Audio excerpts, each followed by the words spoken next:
அனைவருக்கும் அற்புதமான காலை வணக்கம். உங்களின் ஒருவன் பி சுரேஷ்குமார். தினமொரு திருக்குறள். இன்றைய திருக்குறள் அதிகாரம் இன்னா செய்யாமை. ஆங்கிலத்துல நாட் டூயிங் எவில்னு சொல்லுவாங்க. குறள்: சிறப்பு ஈனும் செல்வம் பெறினும் பிறருக்கு இன்னா செய்யாமை மாசற்றார்கோள். குறள் எண் 311.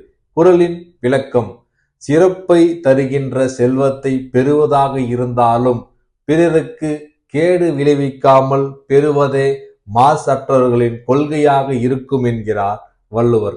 அழகா சொல்லியிருக்கார் பாருங்க. இன்னா செய்யாமை, யாருக்கும் கெடுதல் செய்யாமல் நம்மளுடைய செல்வத்தை, அந்த சிறப்பும் புகழும் தருகின்ற செல்வத்தை பெறுவதாக இருந்தாலும் அந்த செல்வத்தை பெறுவதற்கு மற்றவர்களுக்கு துன்பம் விளைவிக்காமல், கேடு விளைவிக்காமல் அத்தகைய செல்வத்தை பெறுவதே இக்கொள்கையாகவும் இருக்கும் என்கிறார். ஆமாங்க, ஒருத்தர் மாசற்றவர் கொள்கைனா தூயமா அறவழியில் சம்பாதிக்கிறவங்க எப்படி இருப்பாங்கன்னா, அவங்க பெரும் செல்வத்தை, புகழை தரக்கூடிய பணத்தை பெறுவதாக இருந்தாலும் யாருக்கும் துளி கூட கெடுதல் செய்யாமல், துன்பத்தை கொடுக்காமல் அத்தகைய செல்வத்தை பெறுவார்கள்.